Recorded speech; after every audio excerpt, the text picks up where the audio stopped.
తెలంగాణలో జిల్లా అధ్యక్షుల నియామకాలు మొదలుపెట్టిన కాషాయ పార్టీ కొన్ని జిల్లాలను ఇంకా పెండింగ్లోనే పెట్టింది. ఇప్పటి వరకు 3 విడతల్లో 28 జిల్లాలకు అధ్యక్షుల పేర్లను ప్రకటించిన బీజేపీ ఆ 10 జిల్లాలకు మాత్రం అధ్యక్షులను ఇంకా నియమించలేదు. మరోవైపు స్థానిక సంస్థల ఎన్నికలు కూడా ముంచుకొస్తున్నాయి.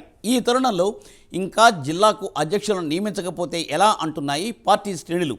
అసలు ఆ 10 జిల్లాలకు అధ్యక్షులను నియమించడంలో ఎందుకు ఆలస్యం అవుతోంది? 28 జిల్లాలకు అధ్యక్షులను నియమించినప్పుడు ఆ 10 జిల్లాలను ఎందుకు పెండింగ్లో పెట్టారు?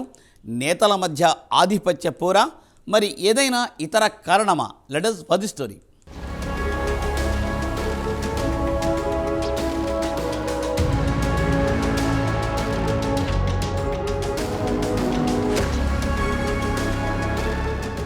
ఇటీవల తెలంగాణ బీజేపీలో జిల్లా అధ్యక్షుల నియామకం చేపట్టింది. ఇప్పటి వరకు 3 విడతలుగా 28 జిల్లాలకు అధ్యక్షులను నియమించింది. ప్రక్రియ ఆలస్యమైనప్పటికీ జిల్లా అధ్యక్షులను నియమిస్తూ వస్తోంది. ఈ క్రమంలో మిగిలిన 10 జిల్లా అధ్యక్షుల నియామకాన్ని పెండింగ్లో పెట్టింది. పార్టీ కార్యక్రమాల సౌలభ్యం కోసం సంస్థాగతంగా కాషాయ పార్టీ తెలంగాణను 38 జిల్లాలుగా విభజించుకున్న సంగతి తెలిసిందే. డిసెంబర్లోపే ఈ ప్రక్రియను పూర్తి చేయాలని మొదట భావించినా వీలు పడలేదు. సిద్ధాంత పార్టీ అని చెప్పుకునే బీజేపీలో కూడా నేతల మధ్య ఆధిపత్య పోరుతో తిప్పలు తప్పడం లేదు. జిల్లా అధ్యక్షుల ఎంపికలో ఏకాభిప్రాయం కుదరడం లేదు. ఇప్పటి వరకు 3 విడతల్లో 28 జిల్లాలకు అధ్యక్షుల పేర్లను ప్రకటించారు. వివిధ కారణాలతో Medchal urban, Rangareddy urban, Rangareddy rural, Vikarabad, Bhagyanagar, Malakpet, Karimnagar, Nagar Kurnool, Khammam, Gadwal, Bhadradri Kothagudem జిల్లాల అధ్యక్షుల పేర్లను పెండింగ్లో పెట్టారు. కొన్ని జిల్లాలకు నామినేషన్లను స్వీకరించి పేర్లు ఫైనల్ చేసినా వాటిని అధికారికంగా ప్రకటించలేదు. మరోవైపు కరీంనగర్, గద్వాల, నాగర్ కర్నూల్ తదితర జిల్లాల్లో నియమించిన అధ్యక్షులు ఇప్పటికే 2 సార్లు ఆ బాధ్యతలు నిర్వహించి ఉండడంతో వారిని మార్చే ఆలోచన చేస్తున్నట్లు తెలుస్తోంది.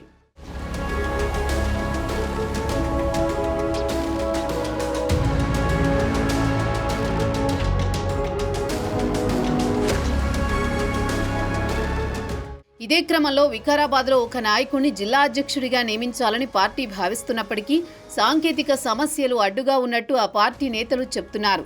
రంగారెడ్డి రూరల్, అర్బన్, భద్రాద్రిలో పోటీ ఎక్కువగా ఉందని తెలుస్తోంది. సీనియర్ నేతలు కొందరు తమ వర్గానికి చెందిన వారికి ఇవ్వాలని డిమాండ్ చేస్తుండటంతో వాటిని పక్కన పెట్టినట్టు తెలుస్తోంది.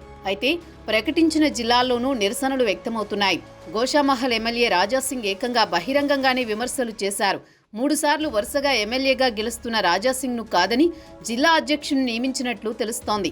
కొంతకాలంగా రాష్ట్ర ముఖ్య నేతకు రాజాసింగ్కు పడడం లేదని వార్తలొస్తున్నాయి. మరోవైపు నల్గొండ జిల్లా అధ్యక్ష నియామకంపై కూడా అసంతృప్తి ఉన్నట్లు తెలుస్తోంది. ఇటీవల ఎమ్మెల్సీ ఎన్నికలకు సంబంధించి ప్రచార కార్యక్రమాన్ని నిర్వహించడానికి నల్గొండ వెళ్లారు కేంద్ర మంత్రి బండి సంజయ్. ఈ సందర్భంగా పార్టీ నిర్వహించిన కార్యక్రమంలో జిల్లా అధ్యక్ష ఎన్నికపై కొందరు ఆందోళన చేశారు. ఇంకోవైపు పలు జిల్లాల్లో అధ్యక్షులను మార్చాలని పార్టీ రాష్ట్ర కార్యాలయానికి కూడా కొందరు నాయకులు వస్తున్నారు.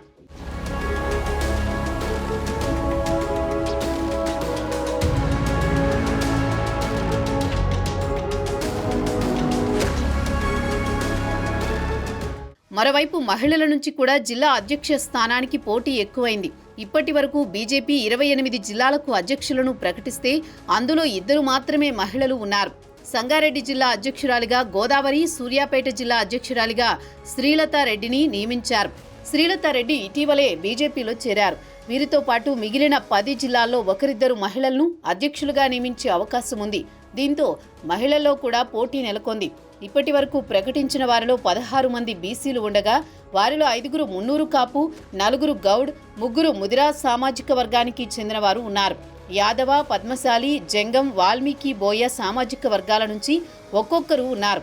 9 మంది ఓసీలుండగా వారిలో 8 మంది రెడ్డిలున్నారు. మరో 2 ఎస్సీలు, 1 ఎస్టీ ఉన్నారు. అధ్యక్ష నియామకాల్లో సామాజిక సమతూకం పాటిస్తున్నామని బీజేపీ చెబుతోంది. అయితే ఇంకా నియమించాల్సిన 10 జిల్లాల్లో అధ్యక్ష ఎంపిక పార్టీకి కత్తి మీద సాము మాదిరి తయారైంది. మరోవైపు స్థానిక సంస్థల ఎన్నికలు ముంచుకొస్తున్నాయి.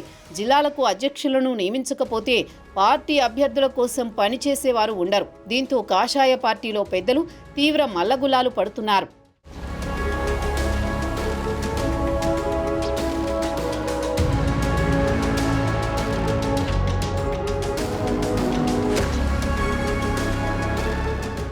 మరోవైపు రాష్ట్ర అధ్యక్ష నియామకం కూడా ఇంకా ఒక కొలిక్కి రాలేదని తెలుస్తోంది. ప్రస్తుతం తెలంగాణలో హాట్ టాపిక్ గా మారిన కులగణన నేపథ్యంలో ఈసారి రాష్ట్ర అధ్యక్షుడిగా బీసీ సామాజిక వర్గానికి చెందిన వారికి ఇవ్వాలని కేంద్ర పార్టీ పెద్దలు ఆలోచిస్తున్నట్లు తెలుస్తోంది. ఈ దిశగా ప్రక్రియ ప్రారంభమైనట్టు సమాచారం.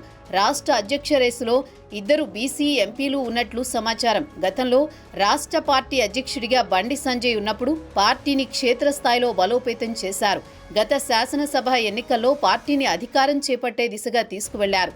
ఉన్నట్లుండి ఎన్నికల సమయానికి బండి సంజయ్ను తొలగించారు. దీంతో బీజేపీ పెద్ద మూల్యమే చెల్లించింది. అధికారం అంచుల వరకు వెళ్లి చతికిలబడింది. తర్వాత లోక్సభ ఎన్నికల్లో 8 ఎంపీ స్థానాల్లో విజయం సాధించి మరలా బలీయమైన శక్తిగా ఆవిర్భవించింది. కిషన్ రెడ్డి, బండి సంజయ్లకు కేంద్రంలో మంత్రి పదవులు ఇవ్వడంతో గతంలో చేసిన తప్పులను సరిదిద్దినట్లు అయిందని రాజకీయ విశ్లేషకులు అభిప్రాయపడుతున్నారు. ప్రస్తుతం ఎమ్మెల్సీ ఎన్నికల్లో బీజేపీ ముందుకు దూసుకుపోతోంది. అటు అధికార కాంగ్రెస్ 3 స్థానాలకు గాను 1 స్థానంలోనే పోటీ చేస్తోంది. మరోవైపు ప్రధాన ప్రతిపక్షం బీఆర్ఎస్ అసలు పోటీ చేయకుండానే చేతులెత్తేసింది. బీజేపీ మాత్రం 3 ఎమ్మెల్సీ స్థానాల్లో పోటీ చేస్తోంది. ఈ క్రమంలో మిగిలిన 10 జిల్లాలకు అధ్యక్షుల నియామకం ఆలస్యం కావడంతో ఎవరిని పదవి వరిస్తుందోనని ఉత్కంఠ నెలకొంది. చూడాలి మరి ఎవరిని నియమిస్తారో.